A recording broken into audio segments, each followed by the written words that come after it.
सुप्रभात बच्चों, मैं आपकी हिंदी अध्यापिका शशि मलिक। आज मैं आपको क्लास 9th का पार्ट 5 जिसका नाम नाना साहब की पुत्री देवी मैना को भस्म कर दिया गया है और जिसकी लेखिका चपला देवी है। आइए थोड़ा सा चपला देवी के बारे में जान लेते हैं। द्विवेदी युग की लेखिका चपला देवी के व्यक्तित्व एवं कृतित्व के बारे में जानकारी उपलब्ध नहीं हो पाई है। स्वतंत्रता आंदोलन के दौरान पुरुष और लेखकों के साथ साथ अनेक महिलाओं ने भी अपने अपने लेखन से आज़ादी के आंदोलन की गति दी है। उनमें से एक लेखिका चपला देवी भी रही है। कई बार अनेक रचनाकार इतिहास में दर्ज होने से रह जाते हैं। चपला देवी भी उन्हीं में से एक है। यह एक ऐतिहासिक सच्चाई है कि सन 1857 की क्रांति के विद्रोही नेता धुंधुपंत नाना साहब की पुत्री बालिका मैना आज़ादी की नन्ही सिपाही थी जिसे अंग्रेजों ने जलाकर मार डाला। बालिका मैना के बलिदान की कहानी को चपला देवी ने इस गद्य रचना में प्रस्तुत किया है। यह गद्य रचना जिस शैली में लिखी गई है उसे हम रिपोर्टाज का प्रारंभिक रूप कह सकते हैं। चलिए अब हम स्टार्ट करते हैं। सन 1857 ईस्वी के विद्रोही नेता धुंधुपंत नाना साहब कानपुर में सफल होने पर जब भागने लगे तो वे जल्दी में अपनी पुत्री मैना को साथ न ले जा सके। देवी मैना बिठूर के पिता के महल में रहती थी, पर विद्रोह दमन करने के बाद अंग्रेजों ने बड़ी ही क्रूरता से उस निर्ही और निरपराध यानी कि बिना किसी गलती के देवी को अग्नि में भस्म कर दिया। उसका रोमांचकारी वर्णन पाषाण हृदय, पाषाण मतलब बेटा, पाषाण का मतलब होता है पत्थर यानी कि पत्थर दिल, पाषाण हृदय को भी एक बार द्रवीभूत यानी कि पिघला देता है, ठीक है, कर देता है। कानपुर में भीषण हत्याकांड करने के बाद अंग्रेजों का सैनिक दल बिठूर की ओर गया। बिठूर में नाना साहब का राजमहल लूट लिया गया, पर उसमें बहुत थोड़ी संपत्ति अंग्रेजों के हाथ लगी। इसके बाद अंग्रेजों ने तोप के गोलों से नाना साहब का महल भस्म कर देने का निश्चय किया। सैनिक दल ने जब वहां तोपें लगाई, उस समय महल के बरामदे में एक अत्यंत सुंदर बालिका आकर खड़ी हो गई। उसे देखकर अंग्रेज सेनापति को बड़ा आश्चर्य हुआ, क्योंकि महल लूटने के समय वह बालिका वहां कहीं दिखाई न दी थी। उस बालिका ने बरामदे में खड़ी होकर अंग्रेज सेनापति को गोले बरसाने से मना किया। उसका करुणापूर्ण मुख और अल्प वयस देखकर, करुणापूर्ण का मतलब होता है बेटा, मतलब दया से भरा हुआ, ठीक है, और अल्प वयस का मतलब होता है कम आयु वाली, यानी कि बहुत ही कम आयु थी उस लड़की की। देखकर सेनापति को भी उस पर कुछ दया आ गई, ठीक है। सेनापति ने उससे पूछा कि क्या चाहती है। बालिका ने शुद्ध अंग्रेजी भाषा में उत्तर दिया, क्या आप कृपया कर इस महल की रक्षा करेंगे। सेनापति, क्यों, तुम्हारे इसमें क्या उद्देश्य है। बालिका बोली, आप ही बताइए कि यह महल गिराने में आपका क्या उद्देश्य है। सेनापति, यह मकान विद्रोही के नेता नाना साहब का वास स्थान है। वास स्थान यानी कि रहने की जगह है था। सरकार ने इसे विध्वंस कर देने की आज्ञा दी है। बालिका, आपके विरुद्ध जिन्होंने शस्त्र उठाए थे वे दोषी थे, पर इस जड़ पदार्थ मकान यानी कि ये जो मकान है ये तो कहीं आ जा नहीं सकता, तो इस मकान ने आपका क्या अपराध किया है। मेरा उद्देश्य इतना ही है कि यह स्थान मुझे बहुत प्रिय है, इसी से मैं प्रार्थना करती हूँ कि इस मकान की रक्षा कीजिए। सेनापति ने दुख प्रकट करते हुए कहा कि कर्तव्य के अनुरोध से मुझे यह मकान गिराना ही होगा। इस पर उस बालिका ने अपना परिचय बताते हुए कहा कि मैं जानती हूँ कि आप जर्नल हे हैं। आपकी प्यारी कन्या मैरी में और मुझ में बहुत प्रेम संबंध था। कई वर्ष पूर्व मेरी मेरे पास बराबर आती थी और मुझे हृदय से चाहती थी। उस समय आप भी हमारे यहाँ आते थे और मुझे अपनी पुत्री के ही समान प्यार करते थे। मालूम होता है कि आप वे सब बातें भूल गए हैं। मैरी की मृत्यु से मैं बहुत दुखी हुई थी। उसकी एक चिट्ठी मेरे पास अब तक है। यह सुनकर सेनापति के होश उड़ गए। उसे बड़ा आश्चर्य हुआ और फिर उसने उस बालिका को भी पहचाना और कहा, अरे यह तो नाना साहब की कन्या मैना है।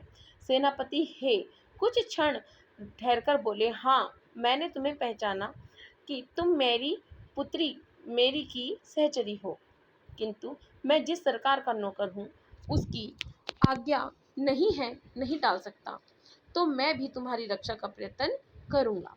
इसी समय प्रधान सेनापति जनरल आउटरम वहां आ पहुंचे और उन्होंने बिगड़कर सेनापति हे से कहा, नाना का महल अभी तक तोप से क्यों नहीं उड़ाया गया? सेनापति हे ने विनयपूर्वक कहा कि मैं इसी फिक्र में हूँ कि, किंतु आपसे एक निवेदन है, क्या ये किसी तरह नाना के महल बच सकता है?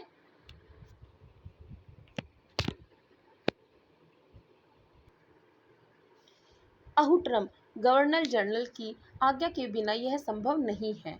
नाना साहब पर अंग्रेजों का क्रोध बहुत अधिक है। नाना के वंश या महल पर दया दिखाना असंभव है। सेनापति हे तो लॉर्ड कैनिंग गवर्नर जनरल को इस विषय का एक तार देना चाहिए। आउट्रम आखिर आप ऐसा क्यों चाहते हैं? हम यह महल विध्वंस किए बिना और नाना की लड़की को गिरफ्तार किए बिना नहीं छोड़ सकते। सेनापति हे मन में दुखी होकर वहां से चला गया।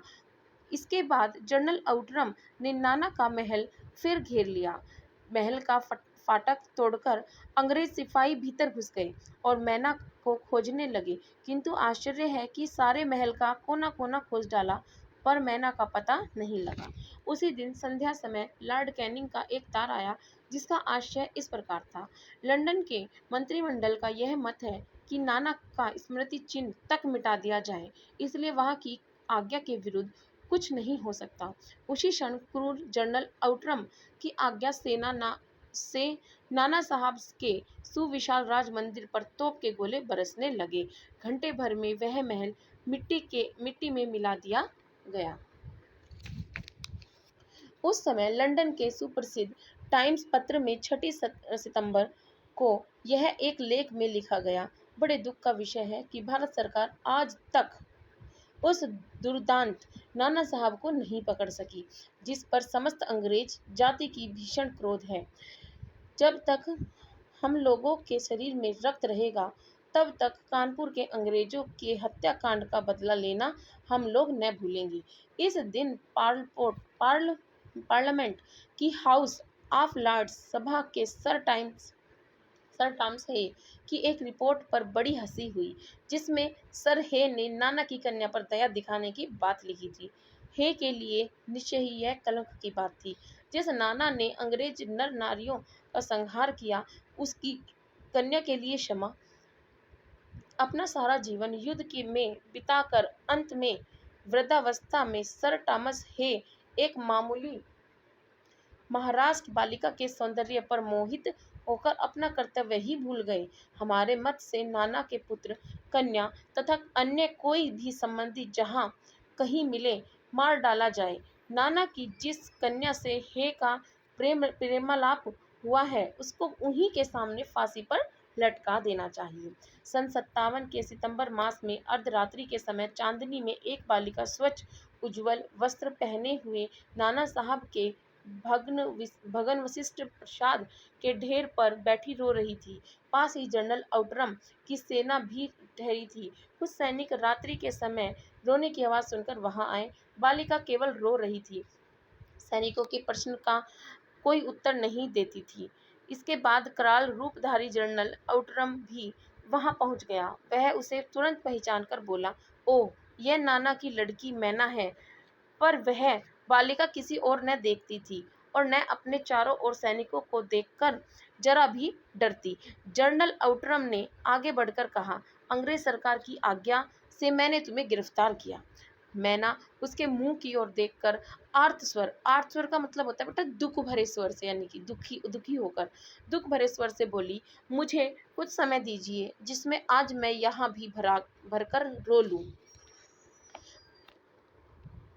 पर पाषाण हृदय वाले, यानी कि पाषाण मतलब पत्थर दिल वाले, पर पत्थर दिल वाले जर्नल ने उसकी अंतिम इच्छा भी पूरी होने न दी। उसी समय मैना के साथ हाथ में हथकड़ी पड़ी और वह कानपुर के किले में लाद कर कैद कर दी गई। उस समय महाराष्ट्रीय इतिहासवेत्ता महादेव चिटणवीस के बाखर पत्र में छपा था कि कल कानपुर के किले में एक भीषण हत्याकांड हो गया। नाना साहब की एकमात्र कन्या मैंने धधकती हुई आग में जलाकर भस्म कर दी गई। भीषण अग्नि में शांत और सरल मूर्ति उस अनुपमा बालिका को जलती देखकर सबने उसे देवी समझकर प्रणाम किया। ओके बच्चों, आपका ये अध्याय पूरा हो गया है।